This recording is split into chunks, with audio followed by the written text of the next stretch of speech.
Last class में हम लोगों ने पढ़ा था सेल का इंट्रो, और इंट्रो पढ़ते समय मैंने कहा था कि सेल थ्योरी बताते बताते वो कुछ चीजें जो भूल गए। क्या नाम है उनका? एक श्लेडिन, जर्मन बॉटनिस्ट 1838, और शॉन ब्रिटिश जूलॉजिस्ट 1839।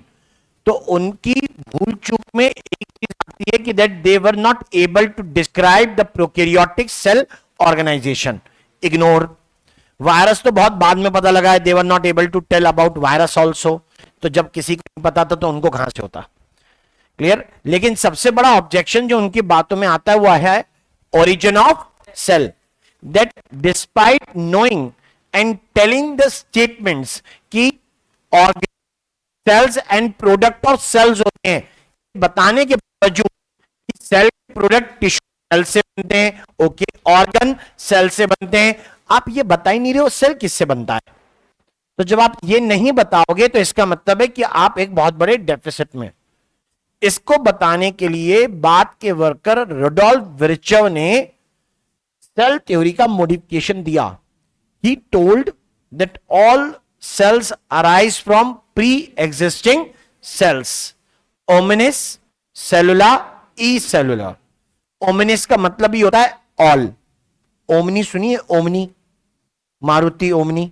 ओमनी का क्या मतलब हुआ? अभी बताया ना, all मतलब घर के सारे लोग बैठ जाएं। ठीक है, अभी भी ऑल्टो में भी बैठ जाते हैं वैसे तो, लेकिन पहले पर्पस ओमनी का क्या था कि ज्यादा लोग भी एक गाड़ी में बैठ सकें। उसके बाद फिर जब गाड़ी आ गई तो लोग तो जितने भी हो घर में बैठेंगे एक ही गाड़ी में, नहीं एडजस्ट तो 6 लोग ऑल्टो में भी हो जाते हैं, है ना, एडजस्ट करने वाला चाहिए। तो पहले ओमनी का मतलब है that it is for all purpose as well. सामान रख लो या आदमी रख लो, एक बात है। तो नाम कहीं से रिफ्लेक्ट कर रहा है इसी बात को कि that omnis सेलुला means all sales. तो सारे सेल का ओरिजिन अगर सेल से होता है तो means Rudolf Virchow was stating about cell lineage. तो जहां हमने टॉपिक लास्ट क्लास में छोड़ा था, that was about the deficiencies या फिर कमियां इन, गलत नहीं बोलूंगा, द लिमिटेशंस, कमियां हैं, ड्रॉबैक्स हैं in cell theory. And the most importantly जो मुझे ज्यादा खटक रहा है, it is about origin of cell. वो ओरिजिन ऑफ सेल है।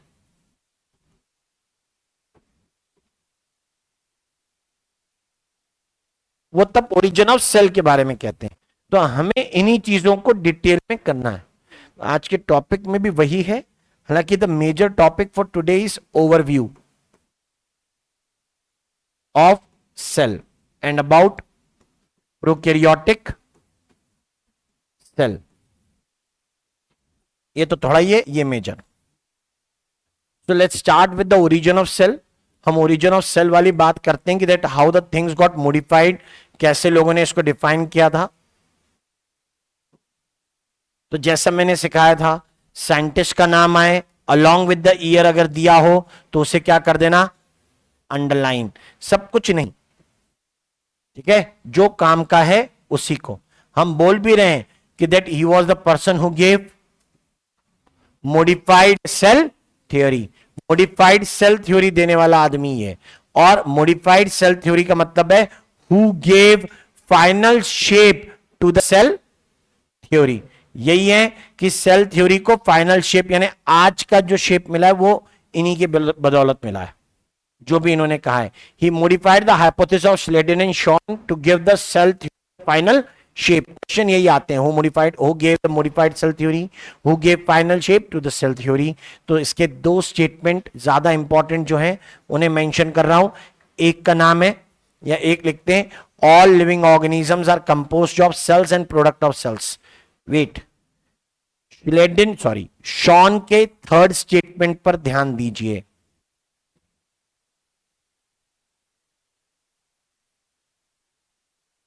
वहां क्या लिखा है? ऑर्गेनिज्म नहीं लिखा है, इतना पता है क्या? यहां पर ऑल ऑर्गेनिज्म वाली बात मेंशन्ड नहीं है, ठीक है। जबकि रुडोल्फ विर्चोव की बातों में क्या लिखा है, ऑल लिविंग ऑर्गेनिज्म। प्लांट और एनिमल स्टेट नहीं करते। तो all living organism are compose of cells and product of cells. Cells और प्रोडक्ट ऑफ सेल्स, सेल्स और प्रोडक्ट ऑफ सेल्स, ये तो सेम है, पहले की लाइन का हिस्सा अलग है। All cells arise from pre existing cell, मुझे इस लाइन से मतलब है, ये जो सेकेंड लाइन है ना, that one we can state it as, आप इसी को मेंशन कर सकते हैं, सेल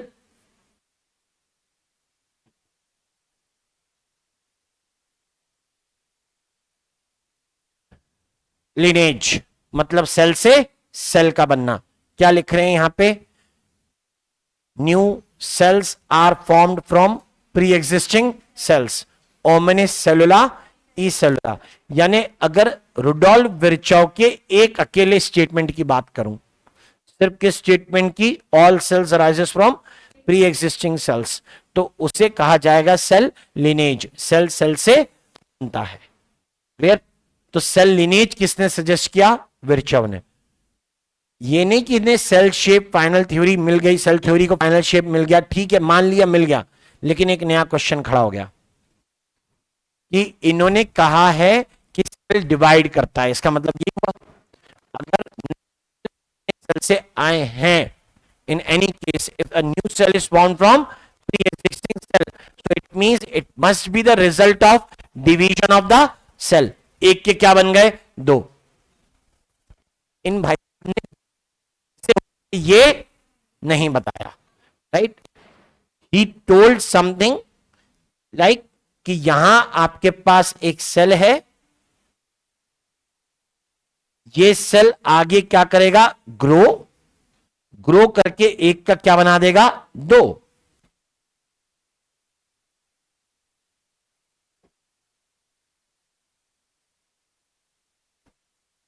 डिवीजन के बाद में, यानी he told about occurrence of division, कि डिवीजन होता है, लेकिन कैसे होता है इसका कोई आइडिया इनके पास में नहीं है। तो कमियां तो ऐसी निकलती हैं देखो चीजों की। अभी जैसे मैं बताऊं कि डिवीजन यानी माइटोसिस और मियोसिस की डिस्कवरी 1898 में डिस्कवर हुआ माइटोसिस। इन भाई की बात तो सुनो, कौन से साल की है, 1850। डिवाइड होता है ये हमें लग गया है, ये पता था। यही है बायोलॉजी, यही बायोलॉजी है कि आपको ऐसे चीजें हो रही हैं, ठीक है, कैसे हो रही हैं ये पता करना है। बायोलॉजी में ऐसा चलता है। फिजिक्स में क्या है, मान लो, मान लिया, खत्म, ठीक है। बायोलॉजी में नहीं मानना, बताओ कैसे होगा। फिजिक्स में बोलोगे बॉल क्यों गिरी, सेब क्यों गिरा, ठीक है। और बायोलॉजी में बोलेंगे सेब कैसे गिरा। इट्स नॉट अबाउट क्यों गिरा, गिर रहा है, गिरने तो हमें फर्क नहीं पड़ता, बात यह कि वो गिरेगा कैसे। हम बोलेंगे गिरेगा एजिंग के कारण।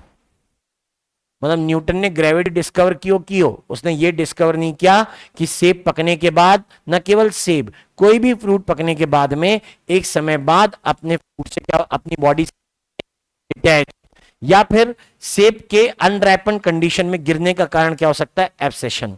बताइए, न्यूटन की जगह कोई बायोलॉजिस्ट होता, वो ये बता रहा होता कि कच्चा सेब गिरेगा तो अलग कारण, पका हुआ सेब गिरेगा तो अलग कारण। न्यूटन बाबा बताते हैं चाहे सेब पका गिरे चाहे कच्चा, नीचे गिर रहा है तो कारण क्या है, ग्रेविटी। ऐसे थोड़ा ना होता है, बायोलॉजी कर रही नहीं, फिजिक्स में तो मान लिया ग्रेविटी है इसलिए गिर रहा है।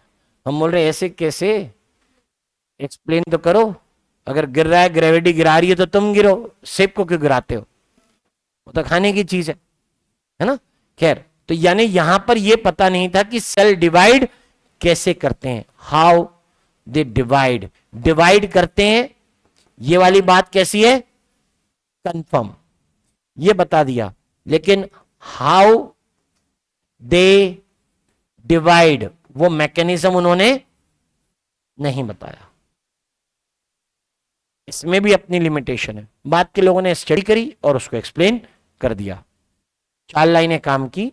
एक नाम रुडोल्फ विर्चोव, ईयर है 1855, स्टेटेड दीज 2 लाइन्स 1 एंड 2, ये 3 लाइनें हो गई। चौथा, gave final shape to the cell theory और modified cell theory. That's it. 4 लाइनें हम लोग लिख सकते हैं, इससे ज्यादा इसके बारे में कुछ नहीं। Direct statement, clear cut answer. Right.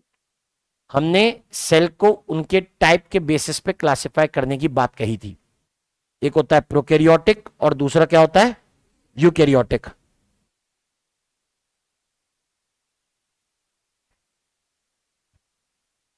तो प्रोकैरियोटिक और यूकैरियोटिक को जब हम लोग ऐसे सेपरेट करके बताएंगे, तो हमने पहले ही कह दिया था कि that content of the cell was the criteria for nomenclature, या फिर कहिए for classifying these type of cells. अगर मैं सेल थ्योरी पढ़ूं तो वो जो 2 टाइप ऑफ सेल्स आते हैं वो क्या है, प्लांट और एनिमल। लेकिन अगर actual basis of classification of cell मानता हूं तो एक क्या है, प्रोकैरियोटिक, और दूसरा यूकैरियोटिक है। अब एक प्रोकैरियोटिक और यूकैरियोटिक जब मेंशन करते हैं तो आप ये कहते हो कि let's discuss that how the content of cells are going to be different, वो हमें पढ़ना है। ये नोट कर सकते हो भैया आप, फिर बोलना मत सर रह गया। कर लिया? अरे हां या ना? लास्ट क्लास में क्वेश्चन किए थे क्या? हाँ किया होगा, नहीं भी तो कोई बात नहीं, इतने कोई बड़े क्वेश्चन इसमें से आए नहीं है।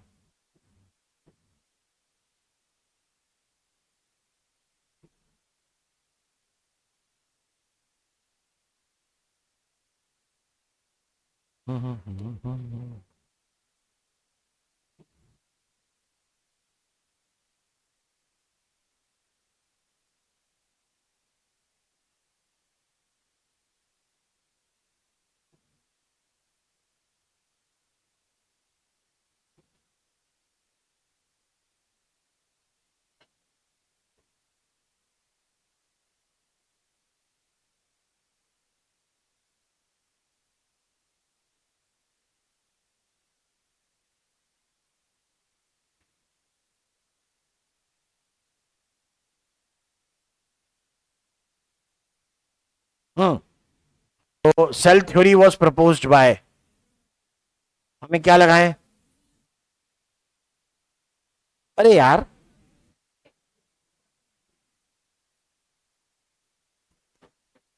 कुछ नहीं, एनसीईआरटी की लाइनें, कॉपी में से आधी चीज क्या कर दी, दोनों के नाम, ठीक है, और बाकी मुझे इनके बारे में क्या पता है।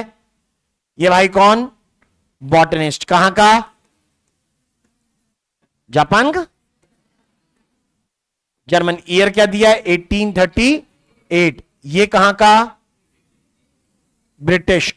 एक मिनट वेट, पहले ये क्या, जूलॉजिस्ट, और जगह ब्रिटेन है, ब्रिटिश है, ईयर है 1839, ये याद रखें अलग से। प्रैक्टिस करें, डीपीपी हार्ड कॉपी में मिलती है ना, उसके ऊपर लिखिए ऐसे ही, इससे आपका रिकॉल बढ़ेगा, ठीक है। और इससे एक और एक प्रैक्टिस बनेगी, कम जगह में रफ वर्क को परफेक्टली करने की। ये नहीं कि आपको कभी नीट के एग्जाम में 6 पेज मिलेंगे रफ वर्क करने के लिए, ऐसा थोड़ा ना होता है, ओके। तो आपको कम जगह में लिखने की आदत बना लेनी चाहिए, और नोट्स नहीं, क्वेश्चन की डिटेल। श्लेडिन शॉन विर्चाव, ये क्यों भाई, श्लेडिन ठीक, शॉन ठीक, विर्चाव नहीं, रॉल्फ विर्चाव क्यों नहीं, और सटन एंड बॉवरी बिल्कुल ही नहीं। आंसर कौन है, ए।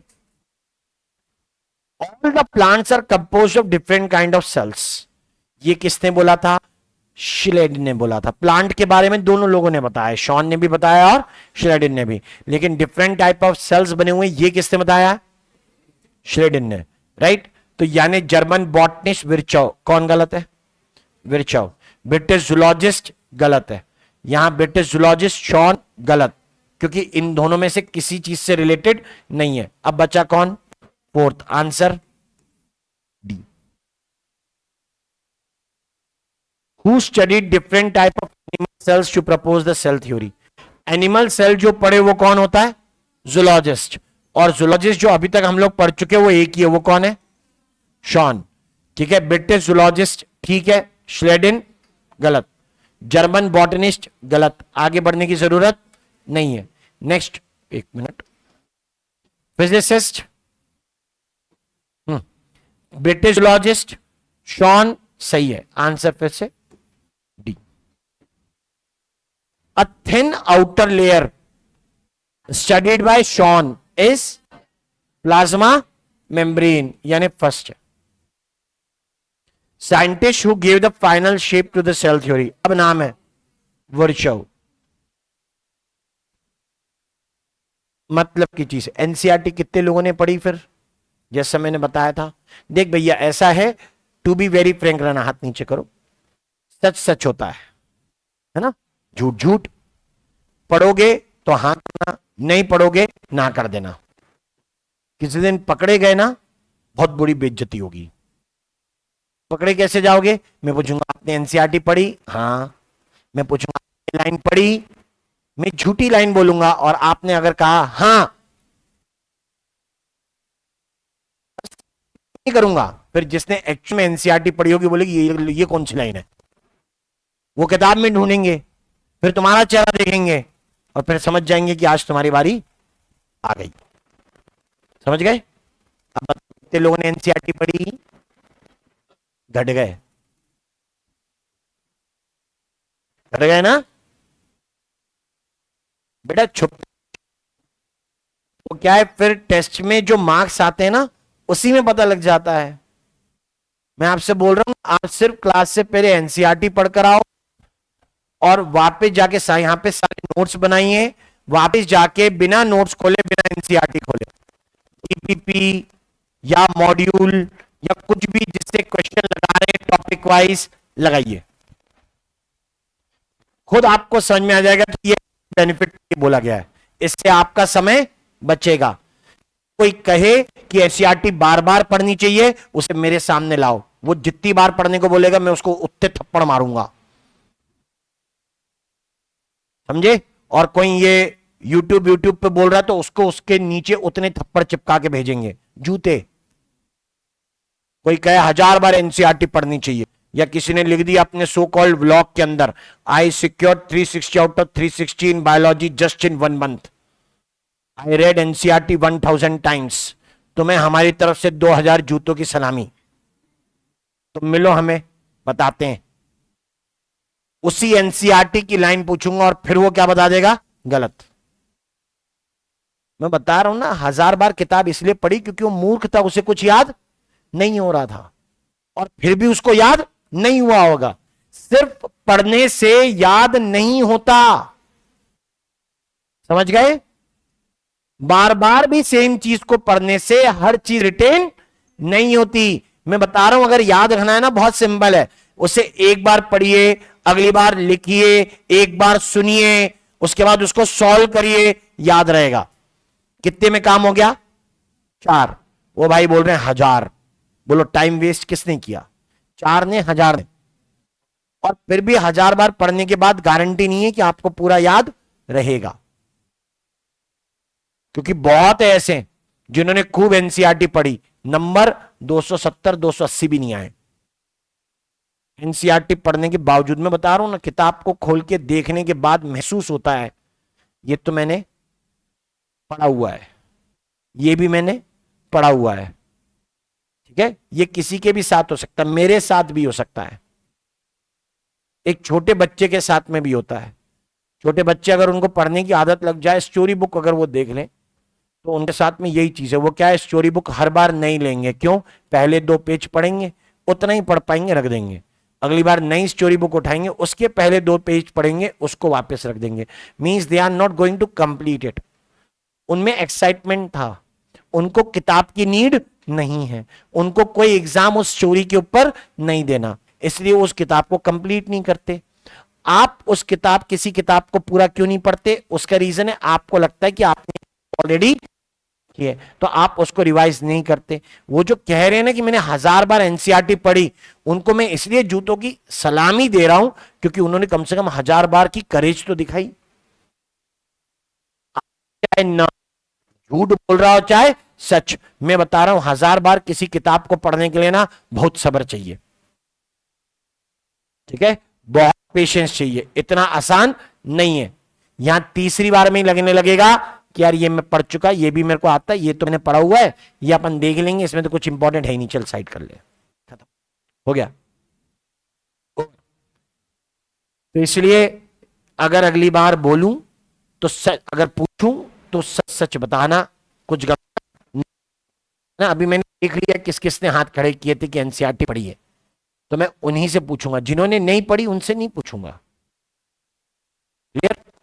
ये समझ लो किसी दिन डांट पड़ गई, इंक्लूडिंग लड़का लड़की कोई भी, हम कोई भेदभाव नहीं करते, डांट पड़ गई तो उसी को पड़ेगी जिसकी शक्ल पे लिखा होगा कि वो डॉक्टर बन सकता है।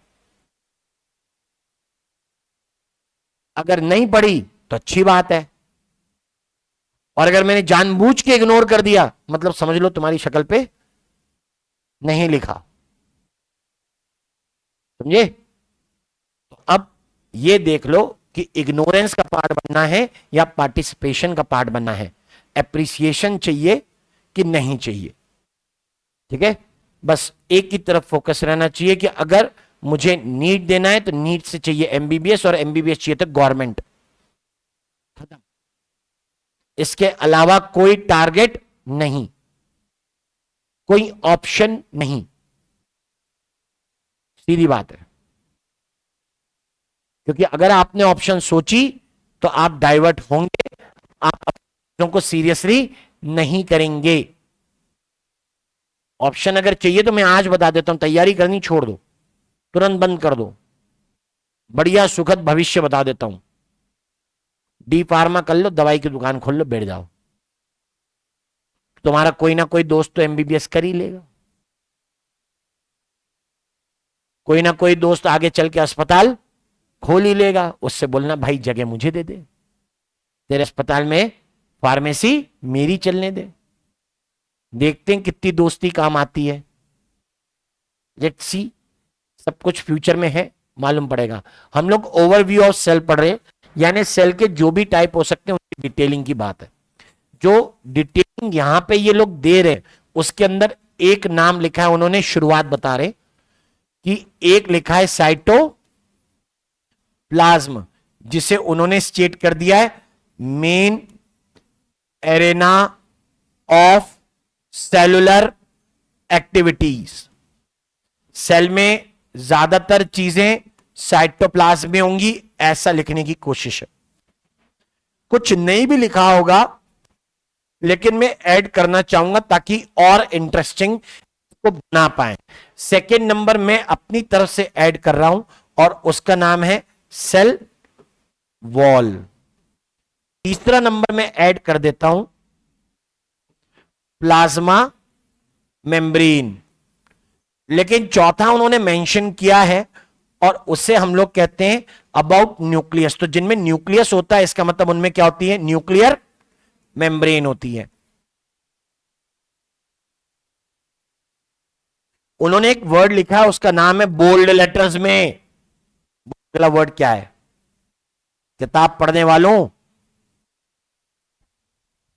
क्या होना चाहिए वो अगला बोल्ड लेटर क्या है? आंख बंद करके पढ़ने की कोशिश करो, किताब में एक बोल्ड लेटर लिखा हुआ है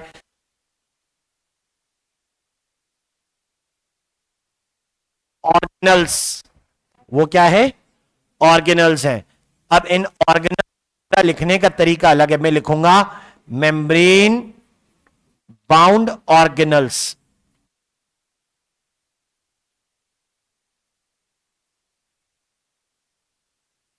और अगला लिखूंगा मेम्ब्रेन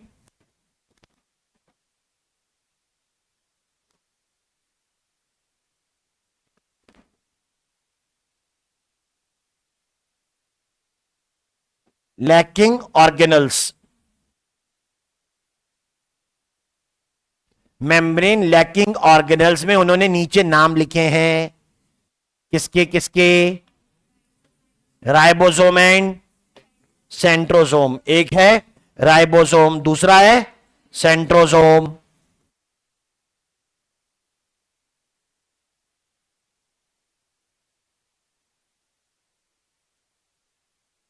और फिर आगे की चीजें खत्म।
उप्स।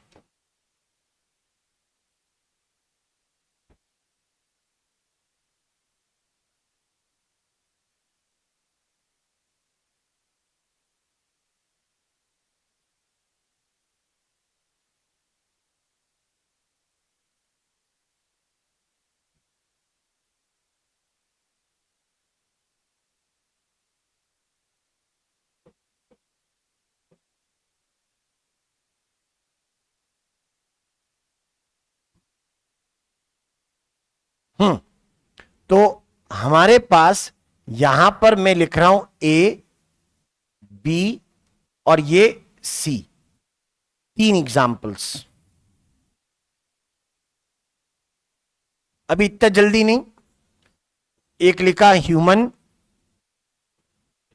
चीक सेल,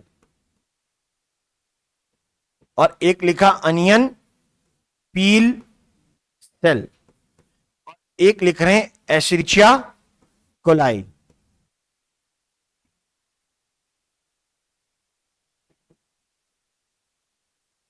और यहां पर मेंशन कर रहा हूं मैं टाइप्स, मतलब मुझे मुझे यहां पर 1 ये ब्लैंक है, 2 ये ब्लैंक है, और ये 3 यहां पर भी ब्लैंक है।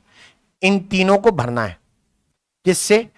एबीसी से, depending on these characters. In character के बेसिस पर, इन करेक्टर के बेसिस पर मुझे इन्हें भरना है। ओके, ट्राई करते हैं। यानी जो होगा उससे मैं शो कर दूंगा टिक लगाकर, राइट। जो नहीं होगा उससे मैं शो करूंगा बाय शोइंग या by putting a cross.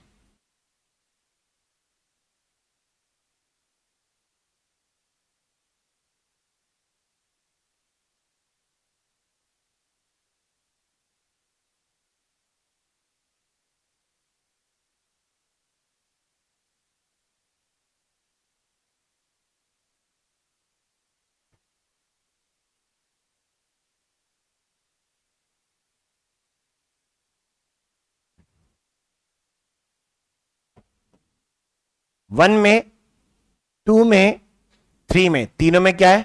Cytoplasm. Cell wall 1 में है, 2 में नहीं है, 3 में है। प्लाज्मा मेम्ब्रेन 1 में है, 2 में है, 3 में है।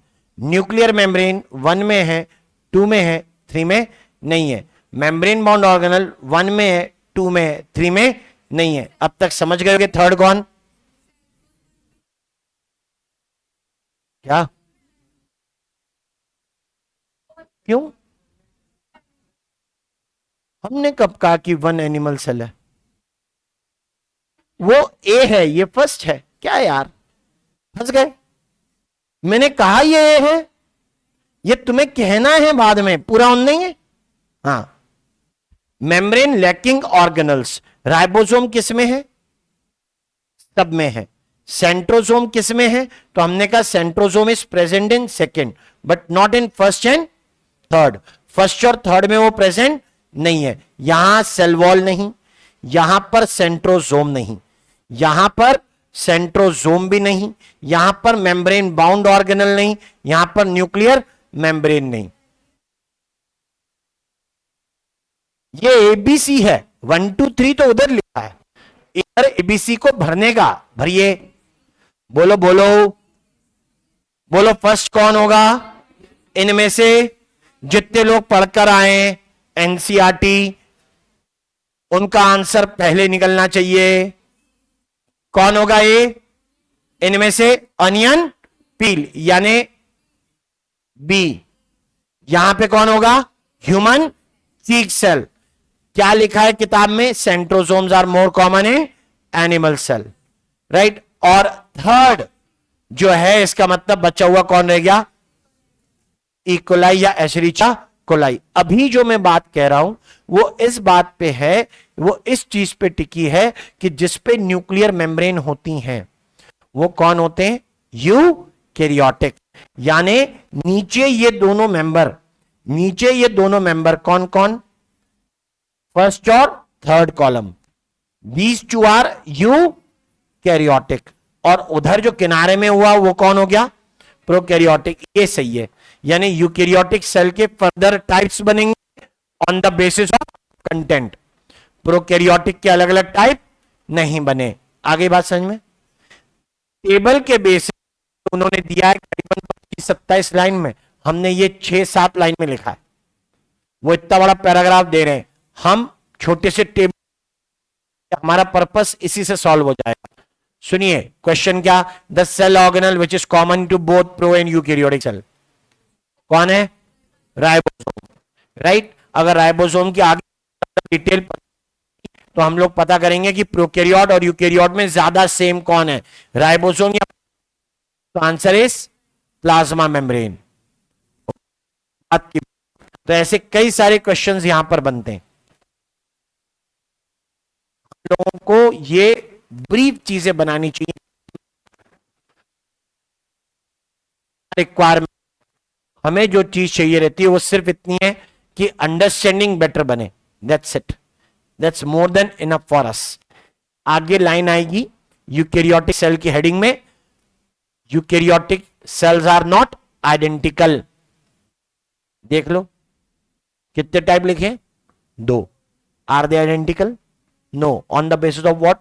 Means what they contain inside, जो उनके अंदर है उस बेसिस पे वो सेम नहीं है। ओके, सिंपल है, नोट करिएगा इसको जल्दी से। इस अप्रोच को सीखना है भाई, टेबल बनाना, ठीक है, चीजों को शॉर्ट करना, ये हमें आना चाहिए। दैट इज ओनली रिक्वायर्ड, यही सबसे पहले डिजायर्ड है। उसके बाद कभी सपने देखना शॉर्ट नोट्स बनाने के।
देखते नहीं हो?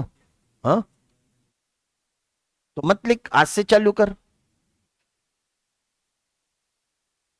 4 पेज मत भी लिख, लेकिन आज से तो लिख, फिर अगली बार बढ़ जाएगा। इसे कहते हैं बैकलॉग खुद से क्रिएट करना।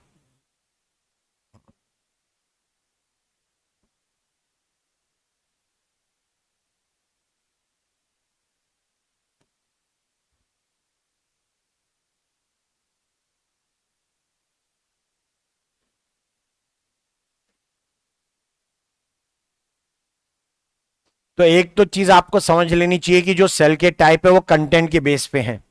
अच्छा, अगर प्लांट और एनिमल सेल कंटेंट के बेस पे अलग है, तो इसके अलावा भी कुछ कंटेंट है जो मुझे लगता है आपको पहले से पता होंगे। कि plant cell have chloroplast, animal cells don't. कि अगर मैं अपने आप पर ग्रीन कलर भी पोत लूं और धूप में बैठ जाऊं तो भी मैं ग्लूकोज सिंथेसाइज नहीं कर सकता, फोटोसिंथेसिस नहीं कर सकता, क्योंकि मेरे पास क्लोरोप्लास्ट नहीं है। ऑर्गेनल्स एक्चुअल में वो जगह है जो एक से दूसरे में अलग होने का कारण है कि एक ऑर्गेनल का फंक्शन दूसरे ऑर्गेनल से फंक्शन में अलग होना। तो क्लोरोप्लास्ट जिसके पास होगा वो फोटोसिंथेसिस कर सकते हैं, जिनके पास नहीं है वो फोटोसिंथेसिस नहीं कर सकते। यानी आप ये कहते हो कि अगर स्ट्रक्चर में चेंज आ रहा है तो फंक्शन में चेंज आ गया। उल्टा पढ़ते हैं, फंक्शन अलग होंगे तो स्ट्रक्चर अलग होते हैं। ठीक है, ये चीजें भी उतनी ही सही है। जैसे कहने के लिए ब्लड सेल्स कह देते हैं, लेकिन आरबीसी और डब्ल्यूबीसी एग्जैक्ट सेम काम तो करते नहीं। Despite being the part of the same tissue, वो एग्जैक्टली एक जैसे नहीं है। जैसे ट्रांसपोर्ट का काम करने वाला आरबीसी बिना न्यूक्लियस का है, उसने अपना न्यूक्लियस अपनी सेल ऑर्गेनल डिसोन कर दी, हटा दी, नहीं चाहिए, क्योंकि हमें क्या है ऑक्सीजन। जबकि डब्ल्यूबीसी के पास में उसके खुद के न्यूक्लियस तो हैं और वो मोटाइल स्ट्रक्चर है। आरबीसी फ्लो में जा रहा है, जहां ब्लड जाएगा वहां पे आरबीसी। डब्ल्यूबीसी ऐसा नहीं है, कई बार कुछ जगह पर फंस जाता है, कई जगह वो जाना नहीं चाहता है। उसकी डिटेल आप समझिए, मेरे को मतलब नहीं है। बस इतना कहना चाह रहा हूं कि दोनों सेम टिश्यू लेकिन फंक्शन में स्ट्रक्चर में सेम नहीं है। ये इसलिए बताने की जरूरत पड़ गई कि that there is a diversity in cells in terms of what their shapes, sizes and automatically their activities या function what they do। तो अभी तक कह रहे थे कि सेल दो टाइप के होते हैं। हां, सच में दो ही टाइप है। कभी तीन मत बोलना, कभी सेवरल मत बोलना, कहना प्रो एंड यूकैरियोटिक, क्योंकि सबसे प्राइम क्लासिफिकेशन यही है। इसके बाद यूकैरियोटिक में अलग अलग टाइप, इसके बाद यूकैरियोटिक में प्लांट के सेल अलग अलग टाइप, एनिमल के सेल अलग अलग टाइप हो सकते हैं, depending what kind of activities they are showing. So diversity तो मॉर्फोलॉजी में होती है, हम फंडामेंटल स्ट्रक्चर की बात कर रहे हैं। क्लियर कि स्ट्रक्चर में कोई डिफरेंसेस आते हैं या नहीं। लेट्स सी दीज, ऐसी चीजों को समझ लेते हैं। मैंने कहा ना, इस चार्ट से क्वेश्चन किस तरीके के आएंगे कि that the cell organelle common in both kind of prokaryotic eukaryotic cells, वैसा कुछ क्वेश्चन, या फिर those which have cell wall in them they belongs to, those which don't have cell wall but have centrosome belongs to, ऐसा सब example पूछा जा सकता है। हम पहले डाइवर्सिटी वाली बात करते हैं। ये साइज का वेरिएंस देखो, they have given in the book itself, हमने तो एक टेबल में बनाया है, so that if they give a match the column type of things we have information at one place। इसमें मैच द कॉलम बन सकता है, और तो क्या बनेगा, या डायरेक्ट क्वेश्चन होगा। लिख क्या रहे हैं इधर, उस बात पे ध्यान दीजिए। दैट शेप्स या cells differ greatly in size, shape and activities. Activities means what functions they do, उसके बेसिस पे।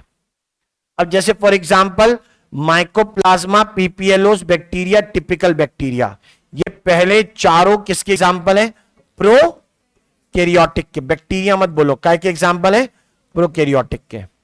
ये मैं आपको बता रहा हूं। The remaining example after typical eukaryotic cell means next 4 are the example of eukaryotic cells. ये प्रोकैरियोटिक सेल, ये यूकैरियोटिक सेल, और वायरस बोले तो नॉन सेलुलर, ये सेल है ही नहीं। हां, तो जो मुझे देखने को मिलता है वो ये नहीं कि वैल्यू दिए रट लो, अबे मोस्ट फंडामेंटल चीज तो भूल गए। साइज देख, क्या लिखा है, 10 to 20 माइक्रोमीटर या माइक्रॉन्स, राइट, 20 माइक्रो लिखा है। और यहां टिपिकल बैक्टीरिया क्या लिखा है, बाकी सब। यानी ये कह रहे हैं कि बड़े सेल कौन से होंगे, प्रोकैरियोटिक या यूकैरियोटिक, या फिर ये कहता हूं which cells are smaller, prokaryotic या यूकैरियोटिक। हाँ, तो हमारे पास कंक्लूजन बन गया ना, prokaryotic cells are smaller. Line आ गई, अभी एनसीईआरटी की लाइन पे आएंगे इससे, ठीक है। अभी ये चीज इस डेटा से ही आ जाएगी, वो स्मॉलर है। इधर देख, माइकोप्लाज्मा का ही एग्जाम्पल होता है कौन, पीपीएलओ, यानी दोनों में से किसी को भी उठा के क्वेश्चन बन सकता है। They are the smallest cell, और वो सबसे छोटे हैं, चाहे प्रोकैरियोटिक ले लो चाहे यूकैरियोटिक। एक एग्जांपल यहां लिखा है बैक्टीरिया, और दूसरा लिखा है टिपिकल बैक्टीरिया, यानी एवरेज साइज क्या लिया गया है, 1 to 2। कुछ एग्जांपल में they might be up to 5 microns long. Human RBC का साइज 7 माइक्रोन का है।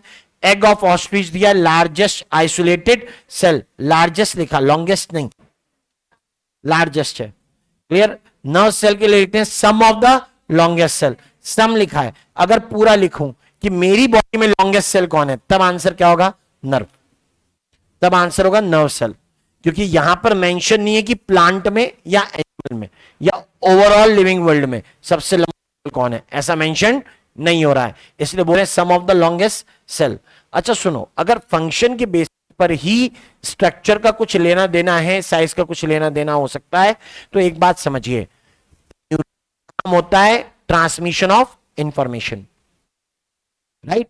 अब मान लो मुझे इंफॉर्मेशन पास करनी है, यहां इसके कान में बोल दी, तो ये पीछे वाले के कान में ही बोले, एंड तक इंफॉर्मेशन पहुंचनी चाहिए। वहां जो इंफॉर्मेशन पहुंची उसको लाउडर बोलो, जोर से बोलो, सब सुनेंगे, तो पता लगा तो कुछ और ही सुन लिया है। मतलब यहां से वहां तक जाते टाइम क्या हो गया, क्या हो गई, मिस इंफॉर्मेशन हो गई। लैंग्वेज ऑफ कम्युनिकेशन, इंटरप्रिटेशन क्या हो गया, अलग। या अगर हमारी बॉडी में भी इंफॉर्मेशन का ट्रांसमिशन न्यूरॉन करता है, तो सोचो अगर उनके भी नंबर बहुत सारे होंगे, एक कोने से दूसरे कोने तक, अगर हजारों न्यूरॉन लगे हो, तो इंफॉर्मेशन मिस इंफॉर्मेशन हो सकती है। पता लगा गर्म तवे पे हाथ लगा है और बीच में 1.5 लाख न्यूरॉन है, उन 1.5 लाख न्यूरॉन में ऊपर तक पहुंचते पहुंचते ठंडा हो गया, ब्रेन में पहुंचा और बोला नहीं ठंडा है। नंबर कम है इसलिए इंफॉर्मेशन फास्ट और एक्यूरेट पहुंच गई। कितना फायदा है, नहीं लंबे सेल होने का कुछ फायदा तो मिला, कि डैमेजेस या फिर इंफॉर्मेशन का लॉस कम हो सकता होगा, क्योंकि ये सेल खुद लंबे हैं, लेसर नंबर इन्वॉल्व होगा one end to the other end. या कुछ और एग्जाम्पल भी हैं। अब जैसे हम ह्यूमन आरबीसी के बारे में पढ़ते हैं, we are talking about the shape now, हम लोग शेप के बारे में पढ़ेंगे। हमें एनसीईआरटी में एक डायग्राम में शेप भी लिखे हुए हैं और साइजेस लिखे हुए हैं। हमने साइज को अलग किया है, शेप को अलग, क्योंकि दोनों अलग अलग तरीके से पढ़ना है, कि दैट शेप का बेनिफिट। अगर human RBC is performing exchange of gases, तो तब के केसेस में एक्सचेंज करना और कैरी करना पॉसिबल है जब सरफेस क्या हो, कॉनकेव, इधर से भी कढ़ाई के जैसा, नीचे से भी कढ़ाई के जैसा, ज्यादा सामान ले जा सकता है ना। अब अगर वो कॉन्वेक्स होते इधर से भी और इधर से भी, तो O2 तो फिसल ही जाती, एक्सचेंज करना मुश्किल था। तो by becoming by concave and disc like, they actually increase the area for exchange, and number 2, by losing the nucleus and the other organelles inside, the RBC is providing more space for transport. Plant में sieve tube सुना है, उसके पास में भी nucleus नहीं है, मतलब जैसे वो भी ज्यादा दे रहे हैं कि शुगर उनके थ्रू इजीली हो जाए।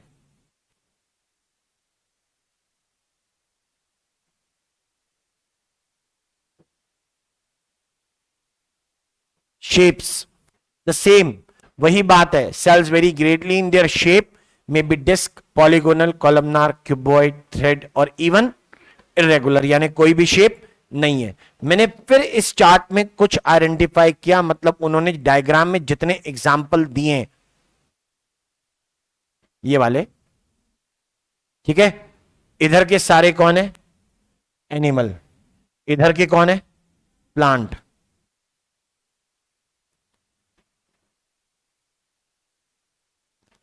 लिखने का तरीका देखो, जब तक एनसीईआरटी एनसीईआरटी नहीं पढ़ता था तब तक मेरे को लगता था लॉन्ग नैरो मतलब इलोंगेटेड होता है। फिर मेरे जीवन में एनसीईआरटी आई और मुझे पता लगा लॉन्ग नैरो कॉलमनार एपिथेलियम होगा और जो इलोंगेटेड होंगे वो कौन होंगे? ट्रैकीड। बताइए। खैर, ऊपर के जो एग्जाम्पल है ना, वो सारे एग्जाम्पल किसके हैं? एनिमल सेल के। मैं क्यों बता रहा हूं वो सुन लो। पीछे वो एबीसी लिखे थे, वहां उनमें किसी को भी रिप्लेस कर सकते हैं केयरफुली। ठीक है, कि वो एबीसी कौन हो सकते हैं। अगर एनिमल सेल बताना है तो वो कौन हो सकता है? वो डब्ल्यूबीसी हो सकता है, कॉलमनार हो सकता है, नर्व हो सकता है। रेड ब्लड सेल हो सकता है क्या? नहीं हो सकता ना। नहीं याद आ रहा, नहीं समझे, नहीं समझे। यहां पे ए कौन है? एनिमल सेल है, right. A is someone who is animal cell. Fortunately यहां पे नाम क्या दिया है? Human cheek cell. कैरेक्टर देख के बताओ, ये सारे कैरेक्टर देख के बताओ कि इन चार में से कौन नहीं हो सकता? Which cell can not be used in that table? Red blood cells, क्योंकि न्यूक्लियर मेम्ब्रेन नहीं है, न्यूक्लियस नहीं है। I can use any three examples. Okay, plant cell को अगर मैं पढ़ रहा हूं तो मैं प्लांट सेल के एग्जाम्पल अब देखता हूं। यहां पे बाकी दो एग्जाम्पल जो दिए वो प्लांट सेल के हैं। अच्छा, ये प्लांट सेल के जब एग्जाम्पल दे रहे हैं तो इनके ऊपर ध्यान दो। डायग्राम पर ध्यान दिया मैंने, शेप पर, डायग्राम पर ध्यान देते हैं। मीजोफिल सेल्स हैं राउंडेड एंड ओवल, और ट्रैकीड है इलोंगेटेड। ठीक है, ट्रैकीड इलोंगेटेड है, मीजोफिल राउंड एंड ओवल। तो जब इसे मेंशन करेंगे तो in that cases I am going to mention near the diagram itself. ये दाने दाने दिख रहे हैं अंदर, ये काले काले दाने, ये कौन है? These are chloroplast. ये क्लोरोप्लास्ट हैं। और यहां दाने दिख रहे हैं, दोज आर, ये जो दाने हैं दोज आर पिट्स। पता है मीजोफिल सेल कैसा होता है? This is living, this one dead. अरे, हम डेड सेल का भी एग्जाम्पल पढ़ रहे हैं। भैया क्या लिखा है ऊपर सुनो। क्या cells vary greatly in their shape. मैंने बताया कैसे चेंज आया था, तो हमने उसको लिखा था that they very greatly in size, shape and activities. Means what different activities the two type of plant cells are performing. ये दो टाइप के प्लांट सेल कौन सी एक्टिविटी परफॉर्म कर रहे हैं कि उनके अंदर इतना डिफरेंस है कि ये लिविंग और वो डेड। जस्ट फॉर अंडरस्टैंडिंग, ये चीजें मुझे पता होनी चाहिए। कहां है टेबल बना रहे थे पहले वाला? दिस वन बनाओ जल्दी से। तो हमें लिखना है मीजोफिल और ट्रैकिड का डिफरेंस।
डन।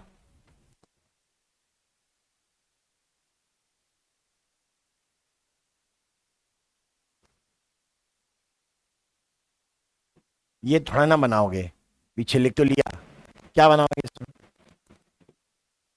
हमें मतलब किन वर्ड से रखना है?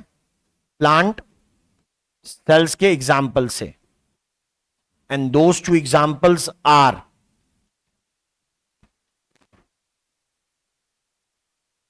एक मुझे दिया है मीजोफिल और दूसरा दिया है ट्रेकीड।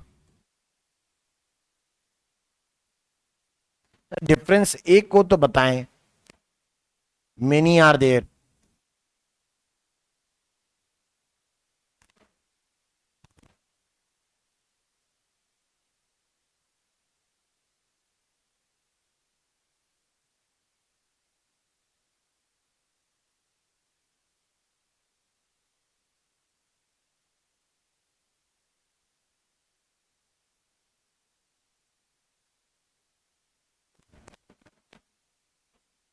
फर्स्ट ऑफ ऑल मीसोफिल के लिए मैं बात करता हूं कि मीसोफिल और ट्रेकीड में शेप की बात करते हैं। फर्स्ट मीसोफिल पीछे round and round Oval mentioned है, ट्रेकीड के लिए लिखा है इलांगेटेड। अब मैं ऐसा कुछ और पर्पस पे भी बता रहा हूं कि अगर इनकी स्टेट बताएं यानी लिविंग या नॉन लिविंग, तो वैसा कुछ अगर बताना हो तो उसके लिए मुझे जाननी पड़ेगी ये रोल क्या करते हैं, यानी एक्टिविटीज क्या परफॉर्म करते हैं। मीजोफिल सेल्स हैं लिविंग और लिखते हैं फोटो सिंथेटिक, ये फोटोसिंथेटिक है। और ऐसा करने के लिए उनके पास क्या प्रेजेंट है? क्लोरोप्लास्ट। फोटोसिंथेटिक है मतलब क्लोरोप्लास्ट प्रेजेंट है। ये ट्रेकीड है डेड, और ये जो डेड हैं इनमें हम कहते हैं इनकी वॉल होती है थिक, जिसमें होंगे पिट्स यानी अनइवन सरफेस, यानी खड्डे, खिड़की दरवाजे नहीं, सिर्फ गड्ढे बन गए। सड़क थी, समय के साथ गड्ढे बन गए, दैट्स इट। तो ये जो बात हो रही है कि ये क्या ऐसा करने वाले हैं कि ये डेड होकर भी काम कर सकते हैं, तो the function is very simple. Dead जो हो जाते हैं वो होते हैं ओस्मोटिकली इनएक्टिव। ये इसलिए बताना पड़ रहा है कि एक चैप्टर हो गया गायब, ट्रांसपोर्ट इन प्लांट्स। तो हमें बेसिक चीजें तो मालूम होनी चाहिए ना, चैप्टर गायब होना क्या होता है, हमें कहीं ना कहीं उससे रिलेटेड चीजें पढ़ लेनी चाहिए। तो लेट्स सी दिस कि लिखा osmotically inactive. Now what does it mean? Osmotically active का मतलब क्या है कि जब कोई सेल लिविंग होता है तो उसके अंदर एक टेंडेंसी होती है कि वो अपने अंदर आने वाले पानी को वापस बाहर जाने नहीं देगा, मतलब they always tend to remain filled with water, कि पानी हमेशा भरा रहे। ऐसा करने के लिए वो टाइप के इलेक्ट्रोलाइट्स या सॉल्यूट भी करते हैं। आप हम क्यों हो, कोई और सड़क पे चल रहा है, बारी ये धूप के दिन है बहुत ज्यादा तेज, और वो बेहोश होके गिर गया, तो लोग उसको उठा के लाते हैं और आप उसे क्या पिलाएंगे? ओआरएस। नहीं मिलेगा तो नमक चीनी का घोल ही पिला देंगे। ये नमक चीनी क्या है? इलेक्ट्रोलाइट्स को पूरा करने की कोशिश। जब इलेक्ट्रोलाइट जाएंगे तो बॉडी में पानी को भी रिटेन करने की कोशिश करेंगे, पर्सन हाइड्रेटेड फील करेगा। तो जब हमारे साथ ऐसा हुआ तो इसका मतलब सेल के साथ में भी यही कंडीशन हो, इसलिए को जाने नहीं देगा। और अगर सेल पानी को लूज नहीं करना चाहता है, इसका मतलब वो कैसा है? ओस्मोटिकली एक्टिव। प्लांट में अलग कहानी है। प्लांट में पानी का ट्रांसपोर्ट रूट से शुरू होकर ट्रीज की मैक्सिमम हाइट तक होगा, जहां तक पत्ती होगी वहां तक पानी जाएगा, नहीं तो फोटोसिंथेसिस नहीं हो पाएगा। यानी अगर पेड़ 100 फीट हाइट का भी हो तो भी पानी वहां तक ले जाना है। अब ले जाने के लिए हम कहते हैं कि एक सेल दूसरे सेल को पानी देगा ही क्यों? क्योंकि वो तो देना ही नहीं चाहते ऐसा। अब अगर मान लो पत्ती किसी सेल से पानी मांग रही है, तो पत्ती को कोई सेल अगर पानी देगा तो वो किसी और से लेगा, वो किससे लेगा? ऐसे में तभी वाटर के कंडक्शन के लिए मिनरल के कंडक्शन के लिए जो पाथ प्लांट में बना हुआ है वो प्राइमरी पाथ कैसा होना चाहिए, ओस्मोटिकली इनएक्टिव, ताकि उसे महसूस ही ना हो कि उससे पानी चला गया, या उसके अंदर ये फीलिंग ही ना हो स्वार्थी कि पानी नहीं देना है, उससे पानी चला गया। जैसे आप कोल्ड ड्रिंक पीते हैं तो आप स्ट्रॉ यूज करते हैं, तो कोल्ड ड्रिंक किसने पी, आपने कि स्ट्रॉ ने, आपने, यानी स्ट्रॉ केवल क्या है, एक रास्ता। तो यानी ट्रैकीड या वेसल्स भी सिर्फ क्या होते हैं, रास्ता होते हैं। They are osmotically inactive, that's why they are not bothered about कि पानी उनसे होकर दूसरे सेल में निकल गया। अगर वो जिंदा होते तो वो ऐसा नहीं करते, और अगर ऐसा कर भी देते तो अगले सेल से बोलते अच्छा पानी मुझे दे। There will be a huge, आप कह सकते हो झगड़ा, फसाद हो सकता था। इसलिए पानी को कंडक्ट करने वाले, मिनरल को कंडक्ट करने वाले सेल को क्या कर दिया गया, osmotically inactive, to conduct water and minerals.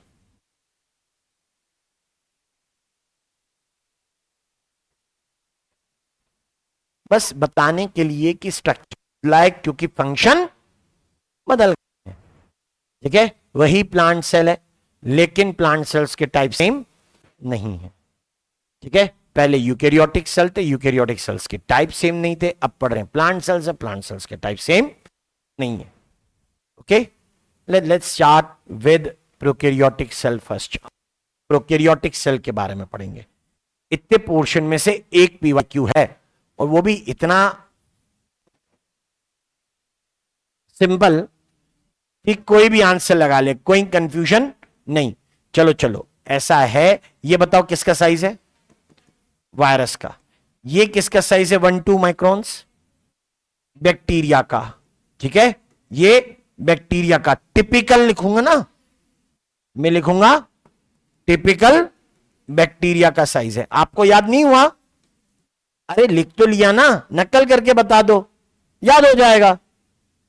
Question सामने है, आपसे आंसर पूछ रहा हूं, देख के बता दो, याद रह जाएगा, क्योंकि देखा भी आपने, आंसर रिपीट कर लिया, साथ में खत्म। मतलब अगर प्रैक्टिस रही तो आपके सामने से अगर कई सारे क्वेश्चन निकल जाएं और वही सेम चीज फिर से आ जाए तो गलत होनी चाहिए क्या, नहीं, वो सही होनी चाहिए। इसलिए प्रैक्टिस करने के लिए कहा जाता है। और 10 to 20 माइक्रोन किसका साइज है, क्या, अरे कुछ लिखा है ना, टिपिकल लिखा है कि नहीं लिखा है, तो टिपिकल बोलो, यूकेरियोटिक सेल मत बोलो। जो लिखा है, जैसा लिखा है वैसा ही बोलना है, टिपिकल यूकेरियोटिक सेल। अब यही बच्चा है मेरे पास। वैसे तो ये 0.1 माइक्रोन का साइज माइकोप्लाज्मा के लिए लिखा, देख रहे हो, देख रहे हो, देखे देखे, यहां नहीं, एनसीईआरटी में, ठीक है। क्या लिखते हैं, 0.3 भी लिखते हैं और 1 भी। अब लोग पूछते हैं सर सही क्या माने, ऑप्शन पे डिपेंड करता है। सबसे छोटा सेल कौन है, बस, तो ठीक है।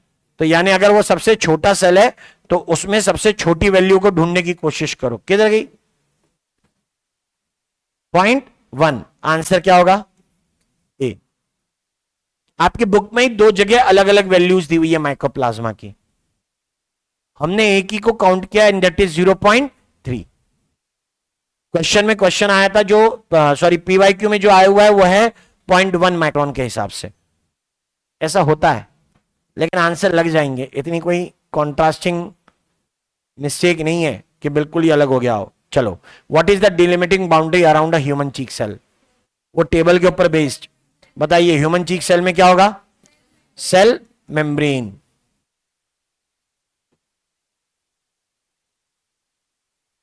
रुक जाओ रुक जाओ रुक जाओ रुक जाओ, छोड़ दो छोड़ दो।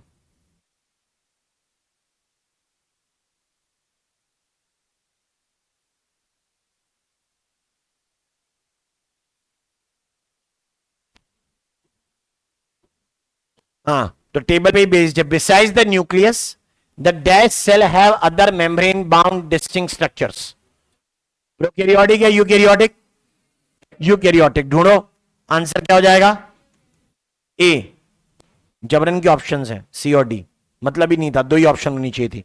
What is the non membranous organelle present in both eukaryotic as well as prokaryotic cell? नाम राइबोसोम. वेट, इसमें थोड़ा सा एरर हो गया है.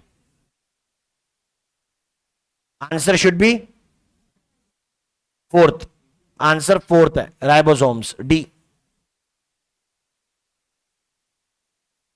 Animal cells have another non-membrane bound cellular organelle known as, इनमें से कौन? सेंट्रोसोम. Answer D. बाकी सब पे मेम्ब्रेन होती हैं. Which of the following is not correct? मतलब क्या होना चाहिए? एक मिनट, मतलब क्या होना चाहिए? True.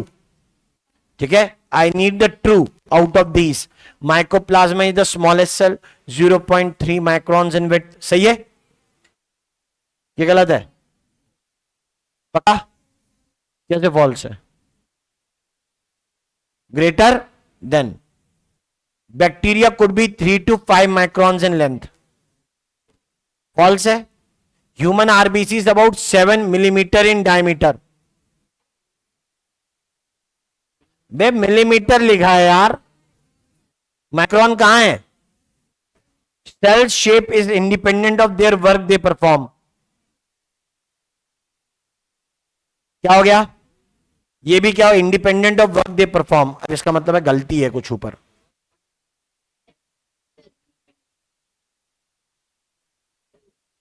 Bacteria could be 3 to 5. लगाना पड़ेगा कुछ तो चल जाएगा. ये सही तो है, ये डेटा तो यही है. 3 to 5 है ना? हाँ 3 to 5 है. द सेम 3 to 5 ही है ये. तो आंसर शुड बी बी. और कुछ नहीं. चलो मतलब की चीज पे आते हैं. क्या? Prokaryotic cell. एग्जाम्पल सुने पहले प्रोकैरियोटिक सेल के. हम unfortunately chapter number 8 of NCERT पढ़ रहे हैं. एनसीईआरटी ने तो सेकंड चैप्टर में बता दिया था प्रोकैरियोटिक किंगडम मोनेरा में आते हैं. ओके, तो इसका मतलब है प्रोकैरियोटिक सेल सिर्फ एक किंगडम के member and they are the kingdom Monera. Prokaryotic cells are members of kingdom Monera. आज की डेट में जितने भी मेंबर किंगडम मोनेरा में हैं वो सबके सब प्रोकैरियोटिक हैं. यानी मोनेरा बोलना और प्रोकैरियोटिक बोलना सिनोनिमस है, यानी रिप्लेसिंग ईच अदर. एक ही के दो मीनिंग है, एक ही बात होगी. मेंबर्स ऑफ किंगडम मोनेरा कौन से मेंबर्स? दिस विल इंक्लूड जैसे ब्लू ग्रीन एल्गी. कहते ब्लू ग्रीन एल्गी थे, अभी कहते हैं साइनो बैक्टीरिया. ब्लू ग्रीन एल्गी का शॉर्ट फॉर्म BGA भी लिखा होगा कुछ जगह पर, होने दो. Next, the other example is mycoplasma. और मैंने कहा ना माइकोप्लाज्मा का ही भाई बंधु उसी का ग्रुप का कौन? PPLO. इसके अलावा कुछ और एग्जांपल मैं लिखना चाहता हूं, जैसे पर्पल बैक्टीरिया, ग्रीन बैक्टीरिया. और एग्जाम्पल में नाम आते हैं, उसे कहते हैं फिलामेंटस. एक मिनट, कहते थे रे फंजाई, तब नाम था उनका एक्टिनो माइसिटीज, और आज नाम है इनका filamentous bacteria.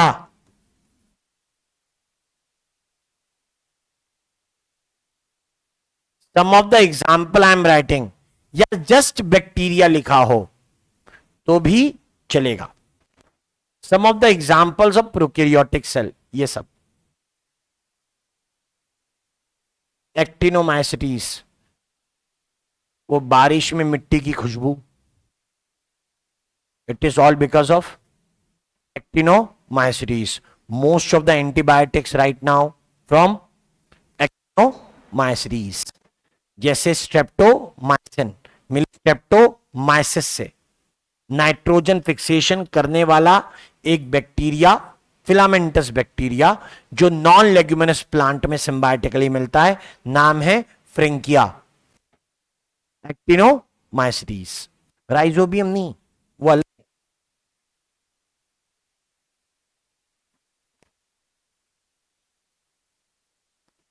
The next thing, इसके बाद प्रोकैरियोटिक के कुछ फंडामेंटल कैरेक्टर्स, जैसा कि यूकैरियोटिक में नहीं है।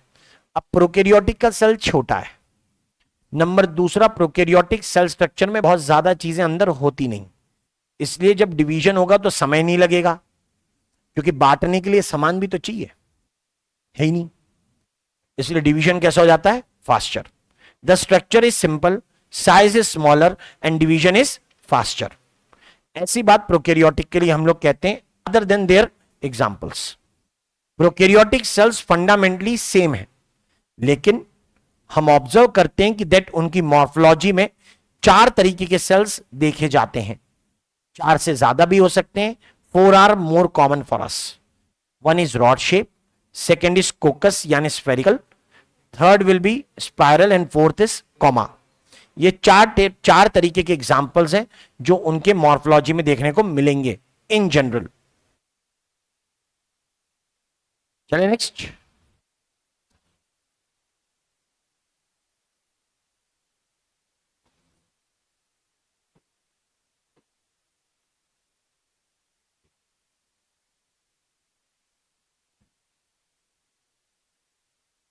prokaryotic cells are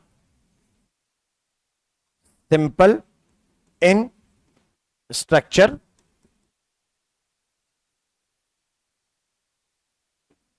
are smaller in size,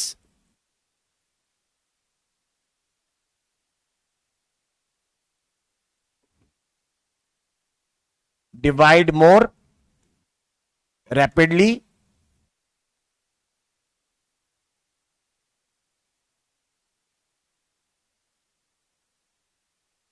ऐसे लिखूं,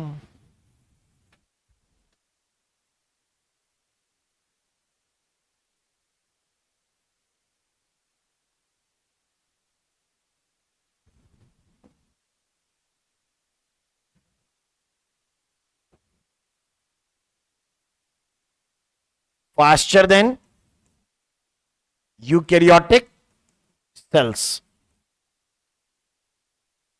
अलग तरीके से लिखेंगे। मोर रैपिड के बजाय हमने लिखा फास्टर देन यूकैरियोटिक सेल्स।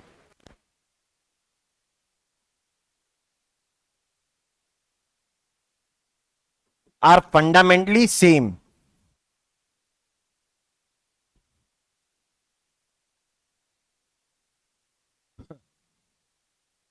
अलग अलग बताने के लिए सेल ऑर्गेनल होना चाहिए। प्लांट में, एनिमल में क्या डिफरेंस है, सेल ऑर्गेनल का। प्रोकैरियोट में सेल ऑर्गेनल के नाम पे सिर्फ क्या है, राइबोसोम, इसलिए सारे प्रोकैरियोट फंडामेंटली कैसे दिखाई पड़ेंगे, same.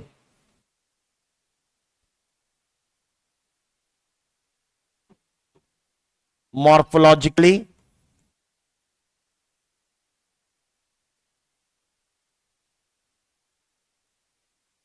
Diverse,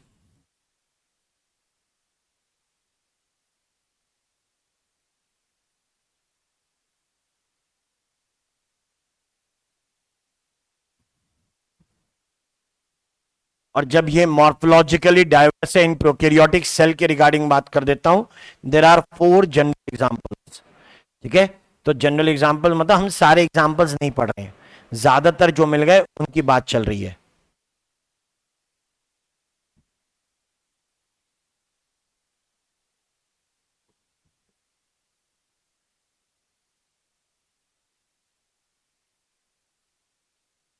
they might have written some places कि वो कॉमन शेप्स हैं, मैं अलग तरीके से लिख रहा हूं, जरा ध्यान दे दीजिएगा। पहला जो एग्जांपल मैं मेंशन करता हूं वो ऐसा है, ओ ओ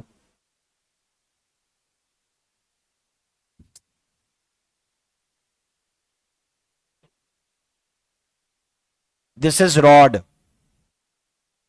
अच्छा, रॉड पे फ्लैजुलम हो सकती है या नहीं भी हो सकती,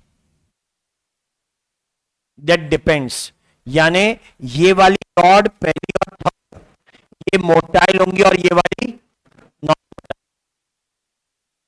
ओके, इट डिपेंड्स, फ्लैजिलम है तो मोटाइल, नहीं है तो non motile. Either common kind, ज्यादातर बैक्टीरिया इसी तरीके के हैं जिनका शेप क्या है, रॉड, जिसे साइंटिफिक टर्म दिया जाता है बेसिलस। सिंगल चेन हो सकते, बंच हो सकता है, पेयर हो सकते हैं, डिफरेंट।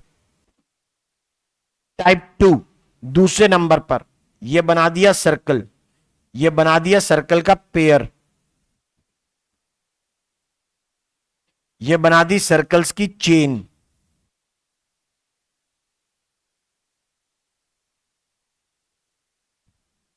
और यहां बना दिया सर्कल का बंच।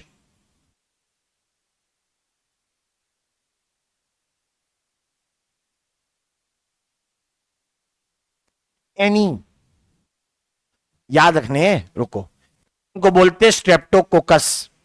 स्ट्रेप्टोकोकस निमोनी पर स्टडी किया था फेडरिक ग्रिफिथ ने, transformation.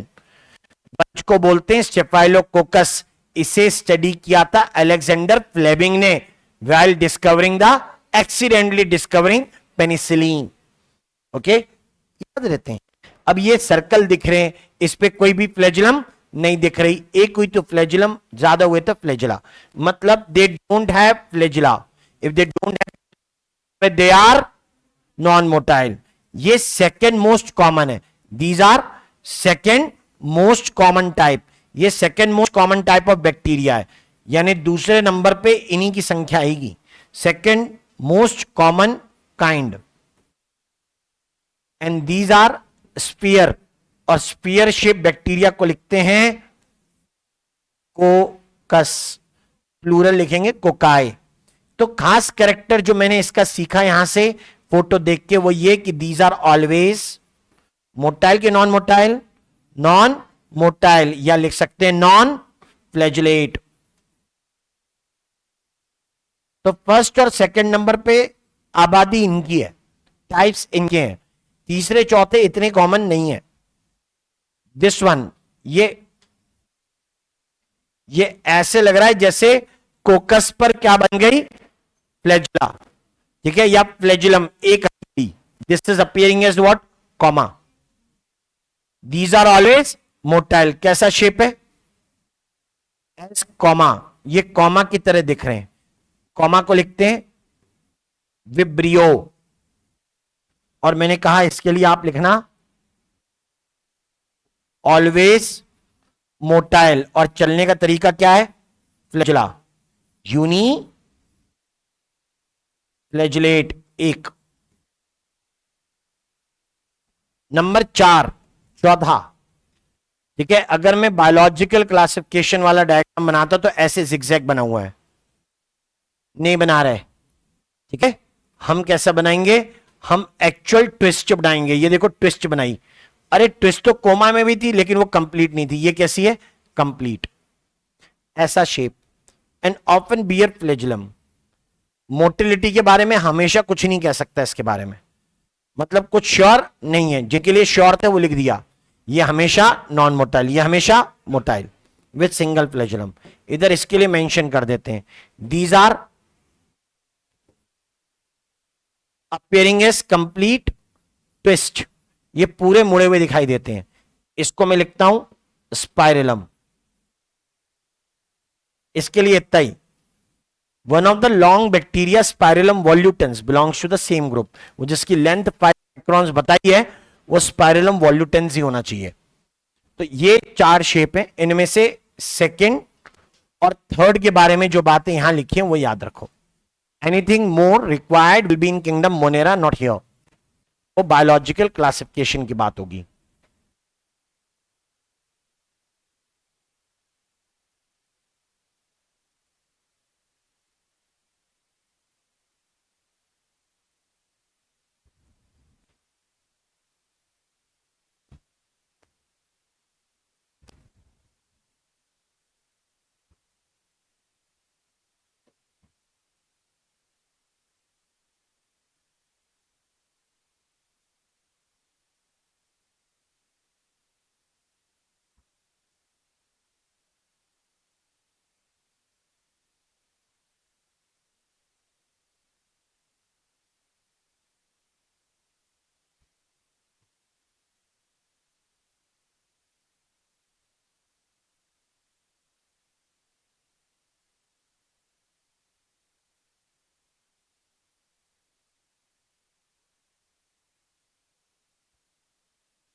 Next we will study the structure of prokaryotic cell in the coming class. आप एक बार सेल यूनिट ऑफ लाइफ से प्रोकैरियोटिक सेल का डिस्क्रिप्शन एक बार फिर से पढ़िएगा। बोल तो मैंने पिछली क्लास में ही दिया था, लेकिन हम पहुंचे ही नहीं। Right, thank you.